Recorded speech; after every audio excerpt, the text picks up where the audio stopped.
So welcome to professor Bakruddin my बकरी। So अभी हम लोग स्टार्ट करते हैं टिश्यूज़ चैप्टर के साथ। सो अब देखो, मैं ना तुमको एक चीज़ बताता हूँ। अब समझो जैसे कि टिश्यूज़ जैसे कि ये चैप्टर है, या फिर इन जनरल बायोलॉजी भी, ठीक है। बायोलॉजी एक ऐसा सब्जेक्ट है ना जिसमें मतलब मोस्टली एटलीस्ट 10th स्टैंडर्ड तक का तो बायोलॉजी में ना तुमको बहुत ज़्यादा दिमाग का काम नहीं लगेगा। लाइक कुछ इतनी ज़्यादा कॉम्प्लेक्स नहीं होती है समझने के लिए, ठीक है। मतलब ऐसी रहती है कि तुम रीडेबल होती है, कि लाइक तुम बस रीड करोगे और तुमको समझ में आ जाएगा कि अच्छा चल क्या रहा है। बट बायोलॉजी को टफ क्या बनाता है पता है? उसका ना बायोलॉजी वास्ट बहुत होता है, मतलब बहुत बड़ा सिलेबस होता है बायोलॉजी का, ठीक है। एक चैप्टर भी बहुत लंबे लंबे रहेंगे। तो और हजारों तरीके के टाइप्स रहेंगे, कि समझो एक टिश्यू है तो उसका टिश्यू के 10 टाइप है, फिर वो 10 टाइप को याद रखना। फिर जो टाइप्स रहेंगे ना, उनके नाम भी इतने खतरनाक खतरनाक, लाइक बायोलॉजी में जो टर्म्स होते हैं, जो नाम्स होते हैं, वो इतने लंबे लंबे और इतने कॉम्प्लेक्स होते हैं याद करने को, कि बस ये सारी चीज़ें कि बस उसको याद रखना बेसिकली बायोलॉजी को टफ होता है। वरना बायोलॉजी समझने के लिए बहुत ईजी होता है। कभी तुमको समझाऊंगा ना, तुम 1 सेकंड में समझ जाओगे, इतना ईजी है समझने को। इसमें कुछ नहीं है, लाइक नॉर्मल बस प्रोसेस ही है सब। बस इसमें ना याद रखने में थोड़ा सा डिफिकल्टी है, ठीक है। तो तुम बस अपनी मेमोरी पावर बढ़ाओ, तुम्हारे लिए बायोलॉजी एकदम हलवा हो जाएगा, ठीक है। तो अब हम लोग स्टार्ट करते हैं टिश्यूज़ के साथ। अब देखो, मैं ना तुमको पहले ही बेसिक डेफिनेशन एक टिश्यू की बता देता हूँ। अब समझो, पहले ना तुम एक चार्ट समझो। देखो, पहले टिश्यू होता है, ठीक है। एक सेकेंड। हाँ, तो देखो, फर्स्ट सबसे पहले हमने टिश्यू देखा, ठीक है। अभी सिर्फ ये चार्ट समझो, ठीक है। टिश्यू टिश्यू से डिराइव होते हैं अपने, ये क्या बोलते हैं इसको, एक सेकेंड। हाँ, तो देखो, सॉरी, मतलब पहले फर्स्ट टिश्यूज नहीं, ठीक है। ये पूरा मैं 1 सेकंड के लिए इरेज कर देता हूँ। देखो, सबसे पहले ना जो होता है, सबसे पहले हम लोग सेल्स लेते हैं, ठीक है। सेल्स, फिर सेल से टिश्यू, ठीक है। फिर टिश्यू से ऑर्गन्स, ठीक है। फिर ऑर्गन से ऑर्गन सिस्टम्स, ठीक है। और फिर ऑर्गन सिस्टम से ऑर्गेनिजम्स, ठीक है। तब मैं तुमको समझाता हूँ ये चार्ट है क्या। देखो, अब बेसिकली टिश्यू का जो मतलब होता है ना, मैं तुमको समझो पहले समझाता हूँ। पहले सेल्स, ठीक है। पहले सेल्स का मतलब समझो। सेल्स तो मतलब बेसिकली पता ही है हम लोगों की, इसे मतलब पूरे बॉडी का सबसे सबसे फंडामेंटल यूनिट होता है सेल्स। मतलब सबसे बॉडी की सबसे माइक्रो लेवल चीज़ होती है। और वो सेल से ही हमारा पूरा बॉडी फंक्शन करता है, कि सेल्स ही डिसाइड करते हैं कि कौन सी चीज़ क्या वर्क करेगी, ठीक है। तो सेल बेसिकली सबसे सबसे सबसे फंडामेंटल पार्ट होता है पूरी बॉडी का, वो आपको पता ही होगा। तो सेल्स लाइक एकदम फंडामेंटल पार्ट होता है, और उसी से सारा काम होता है, ठीक है। सेल्स जो है ना, सेल्स ही मतलब सब बॉडी के सबसे माइक्रो लेवल के पार्ट होते हैं। और सेल्स में ही सारी एबिलिटीज होती है, ये वो सब फंक्शन कराने की, ठीक है। तो सेल्स में सारी फंक्शन करने की एबिलिटी होती है, ठीक है। फिर जब ग्रुप ऑफ सेल्स जो पूरे होते हैं ना, जब ढेर सारे, लाइक सेल्स बहुत छोटे छोटे होते हैं, तो जब ढेर सारे एक ही टाइप के सेल्स मिलते हैं ना, तब जाके टिश्यू बनता है। अब समझो, सेल सबसे फंडामेंटल चीज़ है, मैंने बताया, ठीक है। फिर सेल्स के पास है ना, हर एक सेल के पास अपनी एक अलग एबिलिटी होती है एक टास्क को परफॉर्म करने की। मतलब समझो एक टास्क है, ठीक है। मतलब कोई भी एक टास्क बॉडी को परफॉर्म करना है, समझो जैसे बॉडी को हार्ट को बीट करना है, या फिर बॉडी को चलाना है, या फिर बॉडी के नर्वस सिस्टम के थ्रू नस को फ्लो, मतलब ब्लड को फ्लो करना है। कोई भी टास्क है, ठीक है। तो सब में सेल्स, मतलब सब सेल से ही बने होते हैं। तो सेल्स सब सब टाइप, मतलब समझो छोटे छोटे बहुत सारे सेल्स होते हैं बॉडी बॉडी के अंदर, समझो बिलियंस ऑफ सेल्स होते हैं, ठीक है, छोटे छोटे। और सब सेल्स के पास अपनी एक अलग एबिलिटी होती है। तो जब कोई एक एबिलिटी वाले, समझो जैसे कि कोई एक एबिलिटी ले लो हार्ट को बीट करवाने की, तो जितने भी सारे सेल, इन बिलियंस ऑफ सेल्स में से जितने भी सारे सेल्स के पास ये हार्ट को बीट कराने वाली एबिलिटी होती है ना, वो सारे सिर्फ एक ही टाइप के सेल ना, अलग अलग टाइप के सेल एक साथ ग्रुप नहीं बनाते। जो एक टाइप के सेल, मतलब जो एक टाइप की एबिलिटी करने का दम रखते हैं, वो सारे एक सेल्स अपना ग्रुप बनाते हैं, और फिर वो बनते हैं टिश्यू, ठीक है। एक टाइप के सेल, और फिर ऐसे अलग अलग टाइप के बहुत सारे ग्रुप्स बनते हैं। लाइक अब एक टाइप के समझो जैसे हार्ट को बीट करवाना है, तो ये एक टाइप हो गया सेल्स में। फिर एक दूसरा कुछ समझो जैसे ब्लड को फ्लो करवाना है, तो ये एक एबिलिटी का एक सेल हो गया। ऐसे बहुत सारी एबिलिटी के हजारों सेल्स है, और सब अपना अपना ग्रुप बनाते हैं, ठीक है। और सबके अपने अलग अलग टिश्यूज बनते हैं। फिर जब बहुत सारे टिश्यूज होते हैं, ठीक है। अपने टिश्यू का मतलब समझ में आया, कि बहुत सारे सेल्स मिलके बनते हैं टिश्यू। फिर ऐसे ही सबके पास अपनी अपनी एबिलिटी होती है, सेल्स के पास अपनी एबिलिटी होती है। फिर जब सेल्स बहुत सारे एक टाइप के मिलके टिश्यू बनते हैं, फिर जब बहुत सारे सेम टाइप के टिश्यूज मिलते हैं, सेम एबिलिटी के साथ सेम टाइप के टिश्यूज जब मिलते हैं, तो ग्रुप ऑफ टिश्यूज मिलके बनाते हैं ऑर्गन्स, ठीक है। ऑर्गन्स बनाते हैं, जैसे कि हमारे लाइक जितने भी हमारे बॉडी के ऑर्गन्स हो गए वो सब। फिर और सेम टाइप के नहीं, बट लाइक ऑर्गन सिस्टम, फिर बहुत सारे ऑर्गन्स मिलके ऑर्गन सिस्टम्स बनाते हैं, और बहुत सारे ऑर्गन सिस्टम्स मिलके पूरा का पूरा ऑर्गेनिज्म बनाते हैं। ऑर्गेनिज्म मतलब हम, जैसे ह्यूमन बीइंग हो गए, जैसे कोई एनिमल्स हो गए, ठीक है। तो बहुत सारे सेल्स मिलके टिश्यूज बनाते हैं, सेम बहुत सारे सेम टाइप के सेल्स मिलके टिश्यूज बनाते हैं, बहुत सारे सेम टाइप के टिश्यूज मिलके ऑर्गन्स बनाते हैं, फिर बहुत सारे ऑर्गन्स लाइक नोज, ईयर, ये वो सब मिलके ऑर्गन सिस्टम्स बनाते हैं। और सारे organ systems like nervous system, फिर कार्डियो सिस्टम, ये वो सारे सिस्टम्स मिलकर पूरा का पूरा एक ऑर्गेनिज्म बनाते हैं, ठीक है। ऑर्गेनिज्म जैसे कि हम लोग हो गए, हम लोग लाइक बहुत सारे अलग अलग ऑर्गेनिज्म और ऑर्गेनिज्म सिस्टम से, ऑर्गन सिस्टम से मिलके बने हैं ना। जैसे कि हमारे पास नर्वस सिस्टम होता है, ये सिस्टम होता है, वो सिस्टम होता है, तो वो सारे सिस्टम्स को मिला के हम ऑर्गेनिजम्स बन गए, ठीक है, ह्यूमन बींग बन गए। तो बेसिकली ये एक फ्लो चार्ट होता है कि बॉडी बॉडी में जैसा भी जो भी सारे प्रोसेस होते हैं, ठीक है। अब मैं आपको आगे समझाता हूँ, ये कर लेते हैं फटाफट, जल्दी धीरे थोड़ा। हाँ तो देखो, अभी इतना हो गया, ठीक है, ओके। सो यस, अब देखो, अब हम लोग आते हैं टिश्यूज पे, ठीक है। From the last chapter we recall that all the living organisms are made up of cells, ठीक है, हम लोग ने तो अभी अभी मैंने डिस्कस किया। अब देखो, अब जो जैसे ऑर्गेनिजम्स भी होते हैं ना, वो दो टाइप के होते हैं, एक होते हैं यूनिसेल्युलर ऑर्गेनिज्म और एक होते हैं multi cellular organism. Unicellular organism मतलब वो ऑर्गेनिजम्स के अंदर बस सिर्फ एक ही टाइप का सेल होता है, मतलब सिर्फ एक फंक्शन वाला ही सेल होता है। और मल्टी सेल्युलर ऑर्गेनिज्म मतलब बहुत सारे अलग अलग, जैसे मैंने आपको बताया ना, हर सेल के पास अपनी एक टास्क परफॉर्म करने की एबिलिटी होती है। तो जो मल्टी सेलुलर ऑर्गेनिज्म होते हैं ना, उनमें सारे टाइप के, लाइक सारे टाइप के टास्क परफॉर्म करने के सारे मतलब सेल्स के ग्रुप होते हैं जो सारे टाइप के टास्क परफॉर्म कर सकते हैं, मतलब अलग अलग टाइप, मतलब समझो जो सेल्स का ग्रुप है, ठीक है, सेल्स ने अपना ग्रुप बनाया, तो जो भी मतलब समझो एक एक सेल का ग्रुप है जो एक स्पेसिफिक टास्क परफॉर्म कर सकते हैं, समझो जैसे हार्ट बीट करना। फिर दूसरा एक सेल है जो एक दूसरा टास्क परफॉर्म कर सकते हैं, समझ लो जैसे ब्लड फ्लो करना, ठीक है। तो ये सारे जब ये सारे ग्रुप्स एक ही ऑर्गेनिज्म में प्रेजेंट होते हैं ना, जैसे हम लोग बोलते हैं मल्टी सेलुलर ऑर्गेनिज्म, ठीक है, जैसे कि हम लोग को उसके वर्ड से ही समझ में आ रहा है। और यूनिसेल्युलर मतलब कोई वो ऑर्गेनिज्म के पास बस कोई एक ग्रुप ऑफ सेल ही होगा, जो समझ लो फॉर एग्जाम्पल सिर्फ हार्ट बीट परफॉर्म कर सकता होगा, ठीक है, सिर्फ ऐसा। तो in unicellular organisms a single cell performs all basic function, ठीक है, एक ही सेल के पास बस सारा काम होता है। फॉर एग्जांपल इन अमीबा, ठीक है, a single cell carries out movement, एक सिंगल सेल ही सारा मूवमेंट कैरी आउट करता है। Intake of food, gaseous exchange and excretion, ठीक है, सारी चीजें की। But in multicellular organism, जैसे कि मल्टी सेलुलर ऑर्गेनिज्म मतलब जैसे कि ह्यूमन बींग्स हम लोग हो गए, हम लोग मल्टी सेलुलर ऑर्गेनिज्म है, क्योंकि हमारी बॉडी हजारों तरीके के काम करती है ना, तो हमको मल्टी सेलुलर ऑर्गेनिज्म बनना पड़ेगा, हमको अलग अलग टाइप के सारे सेल्स चाहिए रहेंगे हमारे लाइक डेली नीड्स के काम करने के लिए। There are millions of cells, हम हमारे अंदर मिलियंस ऑफ सेल्स होते हैं, ठीक है, मल्टी सेलुलर ऑर्गेनिजम्स के अंदर। Most of these cells are specialised to carry out specific functions, देखिए जैसे कि मैंने भी आपको बताया कि सारे सेल्स सारे अलग अलग टाइप के फंक्शंस करते हैं। Each specialised function each each specialised अरे यार मैं बहुत ज़्यादा फंबल कर रहा हूँ, पता नहीं क्यों। हाँ, तो each specialised function is taken up by a different group of cells. मैंने अभी जैसे कि ऊपर आपको समझाया कि सारे सेल्स के जो ग्रुप्स है सब अपने अलग अलग काम कर सकते हैं, तो सब लोग हर एक ग्रुप अपना एक एक काम ले लेता है, ठीक है। और फिर ऐसे अलग अलग सारे ग्रुप्स के मिलके हम पूरा लिविंग ऑर्गेनिज्म बनते हैं। These since these cells carry out only a particular function, they do it very efficiently, ये भी समझिए। इन ह्यूमन बींग्स मतलब समझे ना कि सब अपना एक एक काम ले लेते हैं, तो सब एकदम अच्छे से एफिशिएंटली वे में करते हैं, ठीक है। In human beings muscle cells contract and relax to cause movement, जैसे कि ह्यूमन बींग्स में मसल सेल्स, जो मैंने बोला ना अलग अलग टाइप के सेल्स होते हैं, तो हमारे अंदर एक मसल सेल्स करके भी होता है। तो वो हमारे मसल्स, हमारा जो गोश्त, हमारी जो हड्डियां हैं, उन सबको कॉन्ट्रैक्ट करने का, रिलैक्स करने का जो भी काम होता है वो सारा ये मसल सेल्स करता है। कॉन्ट्रैक्ट करना मतलब मतलब गोश्त को ऐसे एकदम कॉम्प्रेस करना, प्रेस करना, और रिलैक्स मतलब एकदम उनको ऐसे खुला छोड़ देना।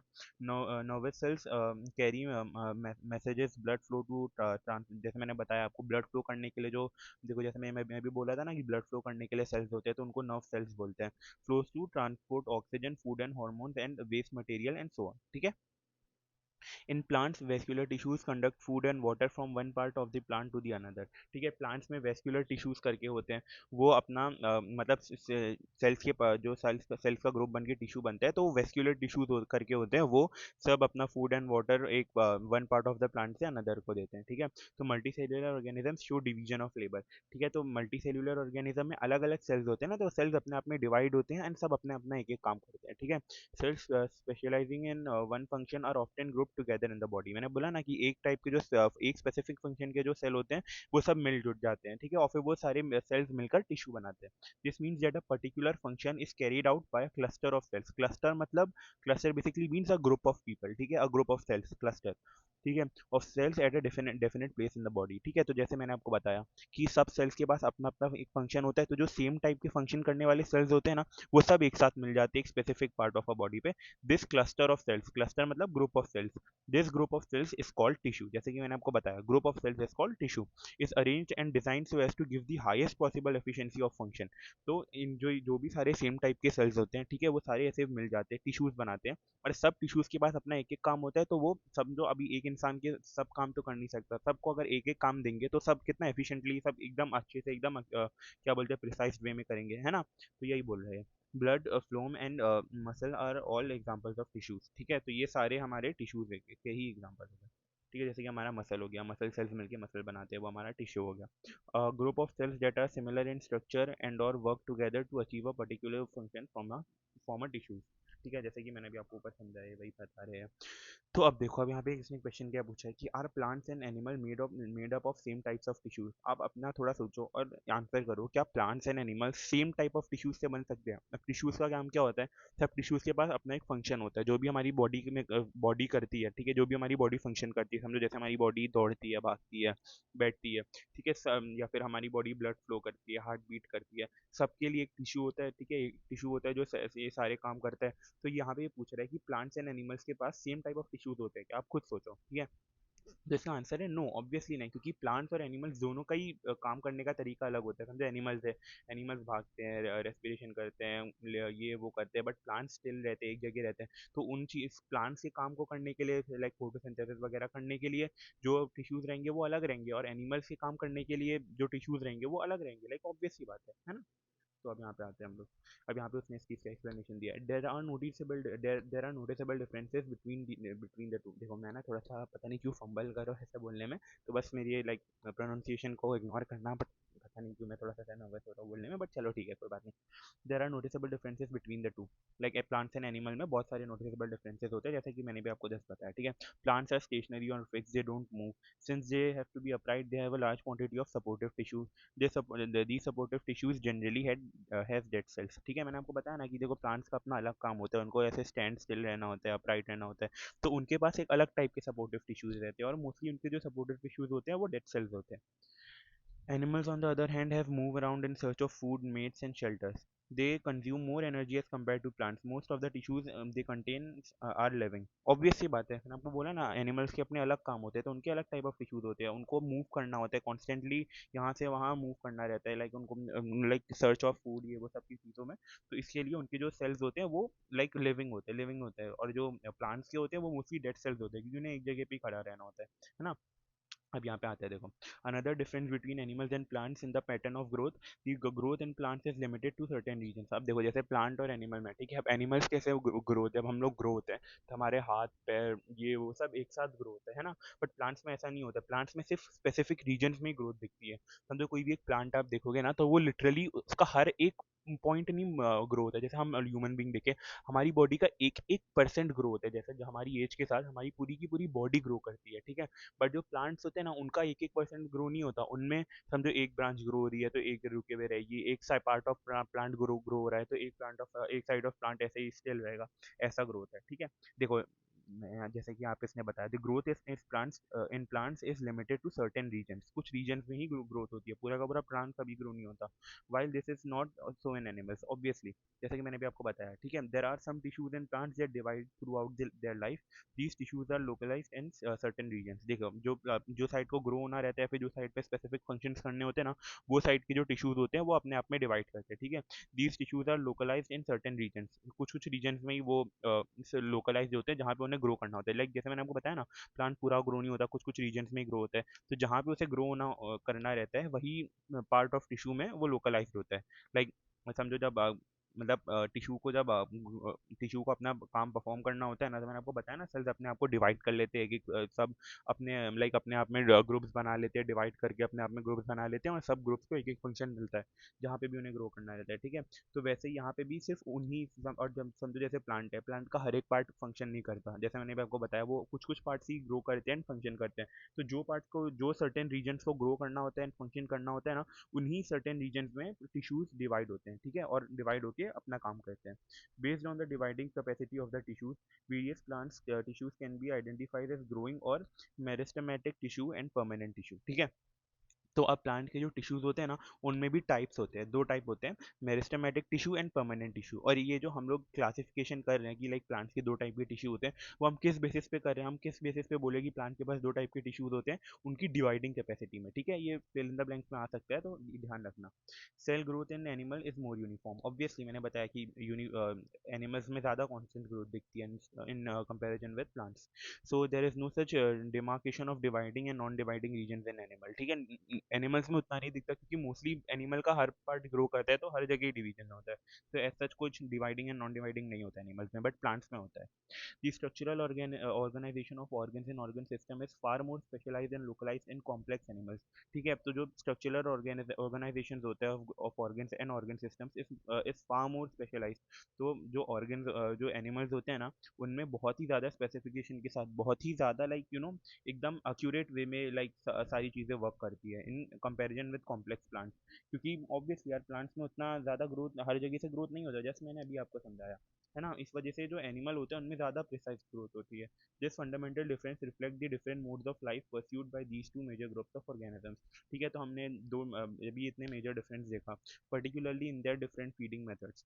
Also, they are differently adapted for a sedentary existence on one hand plants and active locomotion on the other hand others, contributing to the difference in organ system design। बस ये यहाँ पे यही इसने सम अप कर दिया पूरे इसको बोल के कि ये वाले क्वेश्चन के साथ, क्या plants and animals made of same types of tissues, तो उसका आंसर है तो obviously no. It is with reference to these complex animal and plant bodies that we will now talk about the concept of tissues in some detail। चलो ठीक है भाई, करते हैं बात। सो या अब देखो प्लांट टिश्यूज के बारे में बात करते हैं, ठीक है। प्लांट टिश्यूज में अब पहले हम लाइक एनिमल टिश्यूज भी देखेंगे, पहले प्लांट टिश्यूज देखते हैं। प्लांट टिश्यूज में मैंने आपको बताया दो टाइप के टिश्यूज होते हैं, meristematic tissue and the second one was हाँ परमानेंट टिश्यू, ठीक है। तो पहले हम मेरिस्टेमेटिक टिश्यू देखेंगे, ठीक है। देखो प्लांट्स में मेरिस्टेमेटिक टिश्यू, अब यहाँ पे एक्टिविटी कराई है उन्होंने, तो आपको स्कूल में कराई दिया होगा एक्टिविटी वाली। तो हम मेन पॉइंट पे आते हैं, ठीक है। देखो the growth of plants occur only in certain specific region, अभी जस्ट मैंने समझाया। This is because the dividing tissue also known as meristematic tissue. Meristematic tissue में एक चीज याद रखना कि ये ना डिवाइडिंग टिश्यूज होते हैं, ठीक है। जो अभी ना जो दो टिश्यूज दो टाइप दूसरे टाइप के जो टिश्यूज आएंगे मैंने बताया था, ठीक है। प्लांट के दो टाइप के टिश्यूज होते हैं, उसमें जो मेरिस्टेमेटिक टिश्यू होता है ना वो डिवाइडिंग टिश्यू होता है, ठीक है। और जो दूसरा वाला होता है वो कभी डिवाइड होता है कभी डिवाइड नहीं होता है। ये एक मेजर डिफरेंस याद रखना है इन दोनों में, ठीक है।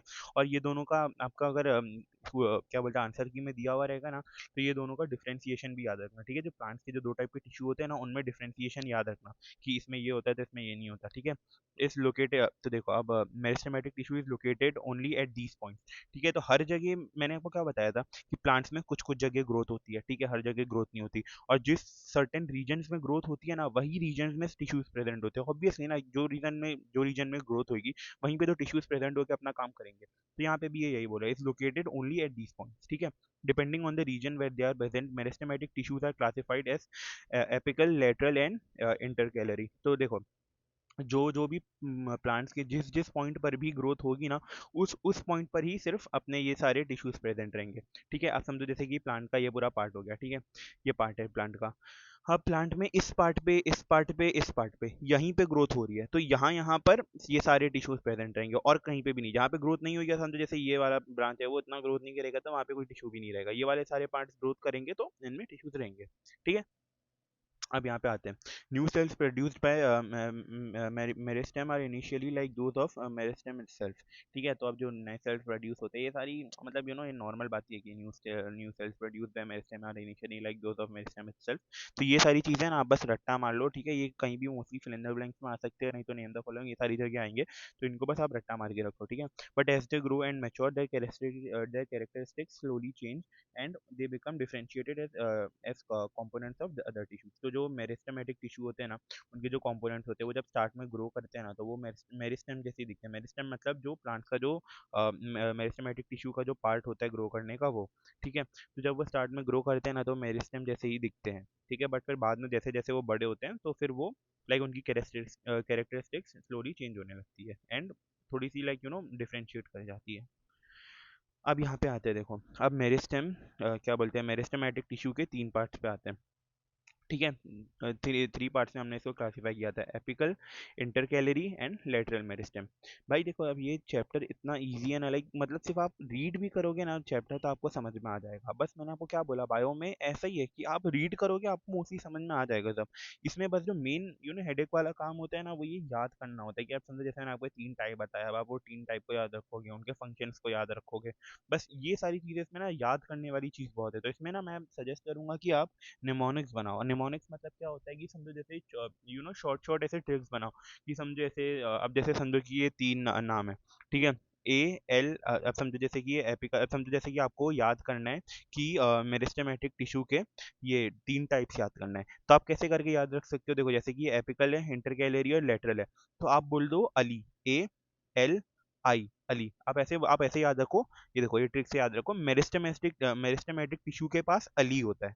मेरिस्टेमेटिक टिश्यू के पास अली होता है, अली नाम होता है ना, तो मेरिस्टेमेटिक टिश्यू के पास अली होता है। अली मतलब एपिकल, लेटरल, इंटरकैलरी, समझे। तो ये सारे निमोनिक्स ऐसे ना ट्रिक्स, जैसे आप जब भी आप पढ़ोगे ना, तो ये ना ऐसे ना ट्रिक्स बनाना सीखो, आपको आगे भी आपको बहुत काम आएंगे, आगे के फर्दर स्टैंडर्ड्स में भी। जैसे ट्रिक्स बना बना के याद रखा करो, ऐसे कोई भी नाम बना दिया करो, ठीक है। Apical meristem is present at the growing tip of the stem. तो देखो अब जो ये वाला मेरिस्टेमेटिक टिश्यू का जो फर्स्ट पार्ट है, एपिकल मेरिस्टेम, ये सबसे टॉप मोस्ट जगह पे प्रेजेंट होता है, ठीक है। फिर is present at the growing tips of stem and roots and increases the length of the stem and root, ठीक है। तो ये सबसे टॉप वाले पार्ट पे प्रेजेंट होता है और ये प्लांट्स को ग्रो करने में काम आता है, लाइक उसकी लाइक हाइट एंड ऑल सब डिसाइड करता है, ठीक है, मतलब लेंथ एंड ऑल सब डिसाइड करता है, ठीक है। The girth of the stem और root increases due to lateral meristem. अब इसकी जो लाइक जो प्लांट की जो वो है ना girth, तो वो किसकी वजह से इंक्रीज करती है, लेटरल मेरिस्टेम की, क्योंकि ये सबसे बॉटम मोस्ट पार्ट होता है, तो इसकी वजह से ही लाइक बाकी के ऊपर 2 पार्ट को सपोर्ट मिलता है, ठीक है। The girth of the stem और रूट इंक्रीजेस ड्यू टू, क्योंकि देखो मतलब जैसे मतलब बेसिकली क्या है इसमें, इन लोग क्या बोलना चाह रहे हैं, the growth of the stem और रूट। जो स्टेम होता है ना, स्टेम, रूट मतलब आपको पता है ना कि प्लांट के जो सबसे लाइक एकदम जमीन के नीचे जो रूट्स होते हैं, तो यहाँ पे ये क्या बता रहे हैं, the growth of the stem और root increases due to lateral meristem. तो जो क्या बोलते हैं, स्टेम और ये अपना रूट रूट और जो स्टेम की जो ग्रोथ होती है ना, वो किसकी वजह से इंक्रीज होती है, बताए, लेटरल मेरिस्टेम के। क्यों? क्योंकि लेटरल मेरिस्टेम ही सबसे रूट के सबसे नजदीक मेरिस्टेम होता है, यही सबसे नीचे वाले पार्ट में प्रेजेंट होता है, तो इसकी सपोर्ट से ही रूट एंड स्टेम को फायदा पहुंचता है, ठीक है। Now intercalary meristem seen in some plants is located near the nodes. अब नोड्स मतलब क्या होता है ना, नोड्स मतलब होता है बेसिकली, नोड्स का जो लिटरल मीनिंग होता है ना एकदम, वो होता है कि कोई भी दो चीज का जॉइनिंग पॉइंट। तो आप समझो जैसे ये जो ऊपर और नीचे वाले पॉइंट को जो बीच वाला पार्ट जॉइन कर रहे हैं ना, इसको हम लोग नोड्स बोलेंगे। या फिर समझो जैसे कि ये लाइक ये जो ब्रांचेस है एंड ये जो ये नोड्स प्रेजेंट कर रहे हैं ना, तो हम लोग इसको इस पार्ट को नोड्स बोलेंगे, ठीक है। और जो इंटरकैलरी मेरिस्टेम होता है ना, वो इन नोड्स में प्रेजेंट होता है। तो एग्जाम में अच्छे से लिखना कि intercalary meristem seen in some plants is located near the nodes, ठीक है। Cells of meristem tissues are very active, ठीक है। मेरिस्टेम टिश्यूज के सेल्स वेरी एक्टिव है। अब देखो इसमें कुछ समझने जैसी चीज़ है नहीं, बस ये सब याद रखो कि cells of meristem tissues are very active, they have dense cytoplasm, thin cellular walls and prominent nuclei, ठीक है। They have vacuoles, they have vacuoles, sorry, they have vacuoles. Can we think they have vacuoles, you might refer to the function of vacuole, ठीक है। तो अब ये सारी चीज़ें देखो, मैंने आपको बोला था रट्टा मारने वाली चीज़ें हो गई। अब देखो हम लोग इनके दूसरे पार्ट में आते हैं, परमानेंट टिश्यूज, ठीक है। अब देखो what happens to the cells formed by meristemic tissues। अब हम लोग इसके आगे फर्दर वाले पार्ट पे आते हैं। अब देखो जो अब हमने अपना मेरिस्टेमिक टिश्यूज के बारे में बात कर ली है, ठीक है। अब उसने सेल्स फॉर्म कर दिया, तो अब उसके सेल्स मेरिस्टेमिक टिश्यूज के सेल फॉर्म करने के बाद क्या होता है, they take up a specific role and lose the ability to divide. अब जब उनका काम हो गया, समझो मेरिस्टेमिक टिश्यूज के, ठीक है, वो डिवाइड होकर उन्होंने अपना सारा काम कर दिया, अपना पूरा फर्ज निभा दिया। उसके बाद फिर क्या होता है ना, उनको अपने डिवाइड, क्योंकि वो एक बार बार ऑलरेडी डिवाइड कर चुके होते हैं। मेरिस्टेमिक टिश्यूज उनका काम करते टाइम जब उनके जो सेल्स होते हैं वो डिवाइड होकर अच्छे से काम कर चुके होते हैं, फिर जब वो सब उनका काम हो जाता है ना, तो उसके बाद वो अपनी, क्योंकि एक बार वो ऑलरेडी डिवाइड हो चुके होते हैं, इसके बाद वे ना अपनी एबिलिटी टू डिवीजन वो लूज कर देते हैं, ठीक है। As a result they form a permanent tissue. फिर उसके बाद जब अब वो और फर्दर डिवाइड नहीं कर सकते, अब वो बस ऐसे ही स्टेबल जहाँ पे है वो वही रहेंगे, तो फिर उसके बाद वो परमानेंट टिश्यू बन जाते हैं, ठीक है, क्योंकि अब वो वैसे ही रहेंगे इस, और फिर वहीं से हमारा परमानेंट टिश्यू आ जाता है। This process of taking a permanent shape size and a function is called differentiation. और ये जो एबिलिटी है कि permanent size shape and function ले ले, उसको हम लोग डिफरेंशिएशन कहेंगे। Differentiation leads to the development of various type of permanent tissues. अब यहाँ पे टाइप्स ऑफ परमानेंट टिश्यूज आ जाएगा, परमानेंट टिश्यूज के भी टाइप्स होते हैं, ठीक है, अब हम लोग वो डिस्कस करेंगे। अब जैसे कि देखो ये वाला डायग्राम है, अब हम देखो बायोलॉजी में ना सबसे सेकंड मोस्ट इंपॉर्टेंट चीज उसके डायग्राम्स होते हैं। लाइक लिटरली ब्रो, अगर तुम बायोलॉजी में डायग्राम्स को अच्छे से एकदम दिमाग में बैठा लो ना, तुम बहुत अच्छा स्कोर कर सकते हो। कुछ भी नहीं तो अगर तुम एटलीस्ट ऐसे डायग्राम प्रॉपर नेमिंग्स के साथ लिख के आ जाते हो ना, तो भाई एग्जामिनर बहुत खुश होता है लेजिट। अगर क्वेश्चन में नहीं भी मेंशन किया है ना कि डायग्राम्स बनाओ, बट अगर फिर भी तुमको आता है डायग्राम तो बना दो, कभी भी तुम्हारे मार्क्स हटेंगे नहीं भाई। डायग्राम देख के एग्जामिनर बहुत खुश होते हैं बायोलॉजी में, ठीक है। तो सारे डायग्राम्स को एकदम अच्छे से नेमिंग्स के साथ याद रखना। ओके, अब हम लोग आते हैं, अब यहाँ पे एक्टिविटी है वो हटाओ फाल दूंगी, ठीक है। अब करा ही दिया होगा आप लोग को स्कूल में एक्टिविटी। और परमानेंट टिश्यू तो मैंने आपको बताया कि अब परमानेंट टिश्यू के भी हम लोग आगे टाइप्स पढ़ेंगे। तो सबसे पहला टाइप क्या है परमानेंट टिश्यू का? Simple permanent tissue. A few layers beneath the epidermis, epidermis are generally simple permanent tissue, ठीक है। अब यहाँ पे हम लोग ने ये अपना डायग्राम देखा, ठीक है, इसका क्या बोलते हैं परमानेंट, वो अपना परमानेंट टिश्यू का ये डायग्राम है, ठीक है। तो जो सबसे आउटर मोस्ट कवरिंग होती है ना, उसको हम लोग एपिडर्मिस बोलते हैं, ठीक है। और यहाँ पे क्या बोल रहे हैं, few layers of cell beneath the epidermis. Epidermis जो सबसे आउटर कवरिंग है, उसके नीचे की जो सेल्स होती है, are few layers of cell beneath the epidermis are generally simple permanent tissue. तो जो एपिडर्मिस जो सबसे आउटर मोस्ट कवरिंग है ना, उसके नीचे की जितनी भी सारी सेल्स रहेगी ना, उसको ही हम लोग बोलेंगे परमानेंट टिश्यू, ठीक है। अब parenchyma is the most common simple permanent tissue, ठीक है। पेरेन्काइमा, अब ये जो जितनी भी सारी कवरिंग आपको दिख रही है ना, ये हमारे यहाँ पेरेन्काइमा हो गया, ठीक है। It consist of relatively unspecialised cells with thin cell walls. अब यहाँ पे ये थिन सेल वॉल्स रहेंगे इनके पास एकदम, लाइक बस ये सब याद रखो। देखो अब यार इसमें क्या ही आप दिमाग लगाओगे कि बस थिन सेल वॉल्स होते हैं भाई, होते हैं तो होते हैं, भाई ने बोला करने का तो करने का। अब भाई ने बोला कि है तो है, तो समझे, बस उसमें कुछ आप दिमाग नहीं लगा सकते यार। ये सब बस चीजें आपको याद है, आपको स्टार्ट में ही बोला था कि बायोलॉजी बस यही है।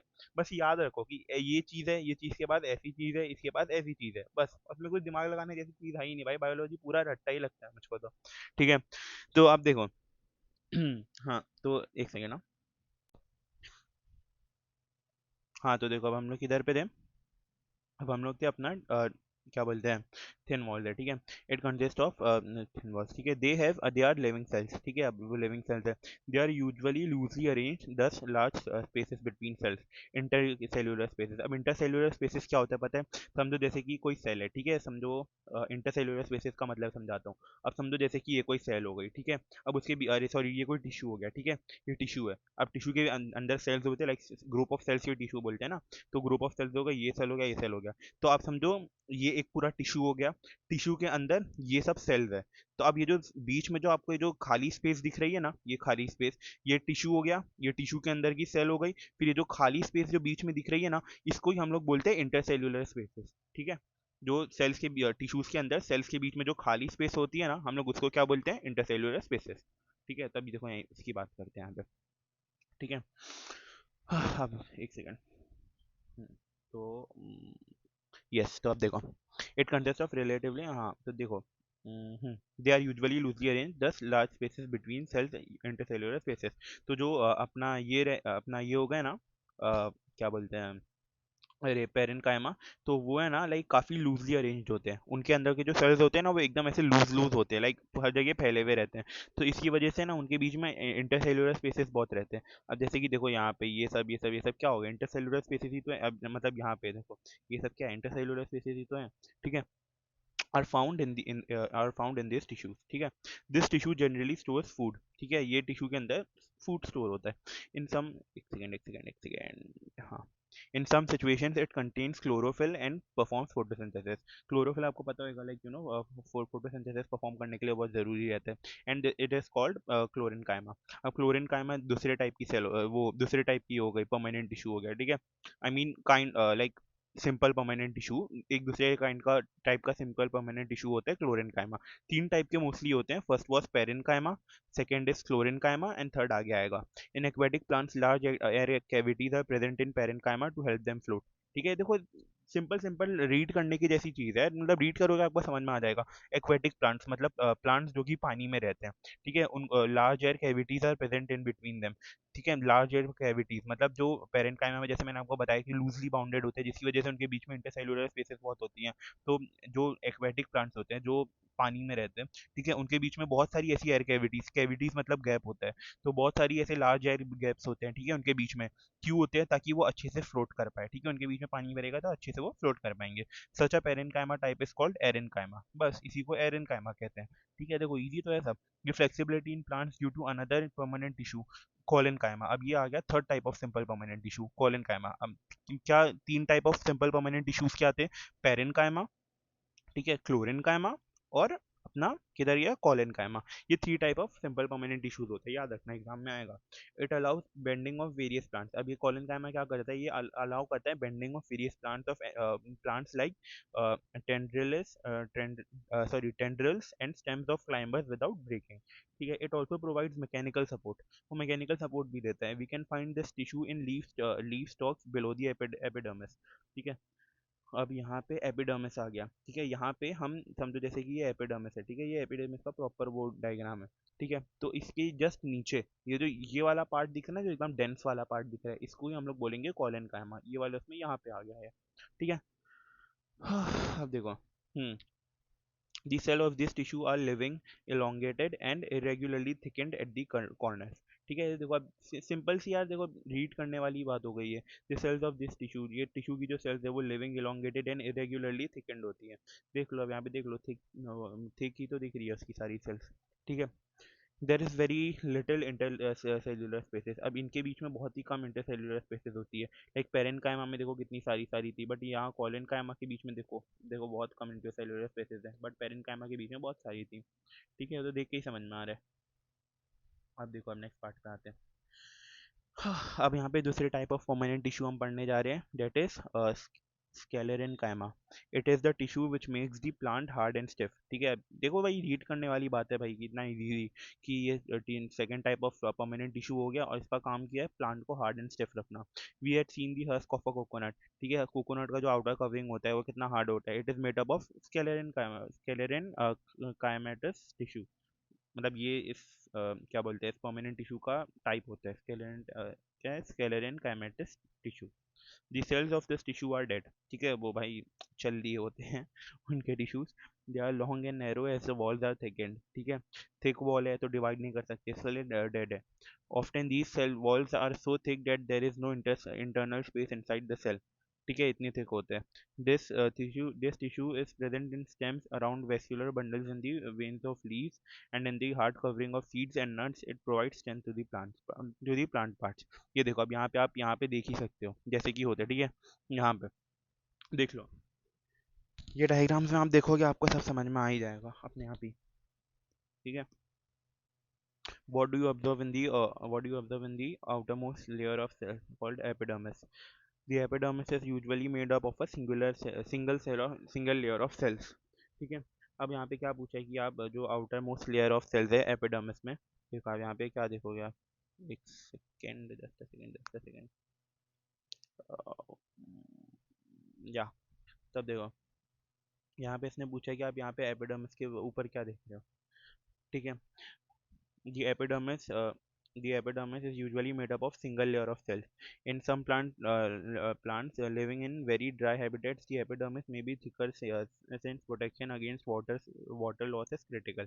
ठीक है, बस ये देखो यहाँ पे यही इसने बता दिया कि सिंगल सेल ऑफ इसके क्या बोलते हैं अपना, अरे हाँ, सिंगल लेयर ऑफ सेल से बना हुआ है, इसलिए in some plants living in very dry habitats the epidermis may be thicker since protection against water loss is critical.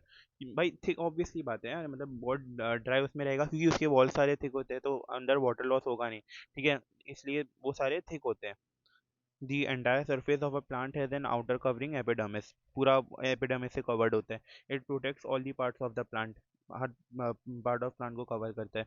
Epidermis cells on the aerial parts of the plants often secrete waxy water resistant layer on their outer surface. ठीक है, ये देखो read करने वाली बात है, मतलब इसमें लिटरली कुछ जैसे मतलब लाइक मतलब कुछ कॉम्प्लेक्स है ही नहीं, बस रीड करते तो आपको सब समझ में आते जाएगा। This aids in protection against loss of water, उसकी सारी थिक वॉल थी तो इसकी वजह से वो लॉस ऑफ वाटर को प्रोटेक्ट करते हैं, मैकेनिकल इंजरी से प्रोटेक्ट करते हैं, and invasion by parasitic fungi. ठीक है, जो पैरासाइटिक फंगाई लाइक जो फंगस होता है बेसिकली वो लाइक ऐसे कोई भी हेल्दी प्लांट्स पे अटैक करता है तो उस प्लांट के अटैक से उसकी जो थिक वॉल्स हैं ये वाले उसकी सेल की वो प्रोटेक्ट करती हैं। Since it has a protective role to play, cells of epidermal tissue form a continuous layer without intercellular spaces।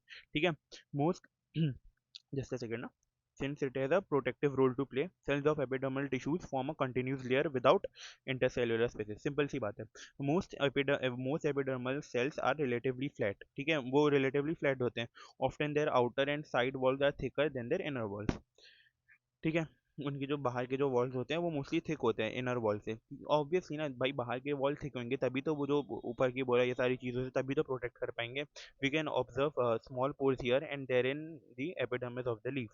ठीक है, these pores are called stomata. Stomata are, ठीक है, जो ये जो हमने जो पोर्स देखा लाइक पोर्स छोटे छोटे लाइक पोर्स आएंगे। ठीक है, कहाँ पे हमको ये पोर्स देखने को मिलेंगे? इन दी एपिडेमिस के लीफ में। ठीक है, ये देखो अब जैसे कि ये सारे जो पोर्स हो गए बेसिकली जो ओपनिंग्स होती हैं, ठीक है, उनको हम लोग पोर्स बोलते हैं। तो जो वो सारे हम लोग को पोर्स देखने मिलेंगे एक सेकेंड एक सेकेंड हाँ। तो these pores are called stomata, तो वही जो ओपनिंग्स होती हैं उनको हम लोग स्टोमेटा बोलते हैं। Stomata are enclosed by two kidney shaped cells called guard cells. ठीक है, ये देखो ये हो गए हमारी ये हमारे पोर्स हो गए। ठीक है, और इनको जो कवर कर रहे हैं वो क्या हो गए? गार्ड सेल्स हो गए दो, वो क्या बोलते हैं। ठीक है, तो दो किडनी शेप्ड सेल्स उन्हें प्रोटेक्ट करते हैं। These are necessary for exchanging gases with the atmosphere. ये हमारे जो लाइक एटमॉस्फेयर से जो गैसेस एक्सचेंज करते हैं उसके लिए नेसेसरी रहते हैं। Transpiration loss of water, transpiration मतलब loss of water in the form of water vapour, like भाप बन के पानी जो उड़ जाता है ना, ट्रांसपिरेशन, वो भी यहाँ इस स्टोमेटा के थ्रू ही टेक प्लेस करता है। ओके, यहाँ तक इजी था। अब हम लोग आते हैं इस पार्ट पे। एक सेकंड। हाँ, तो हम लोग अभी कहाँ पर थे? तब देखो, अब यहाँ पे हम लोग क्या पढ़ेंगे, देखो। Epidermal cells of the roots whose function is water absorption commonly bear long hair like parts that greatly increases the total absorption surface area। ठीक है भाई, यार बेसिक बेसिक सी बात है, देखो।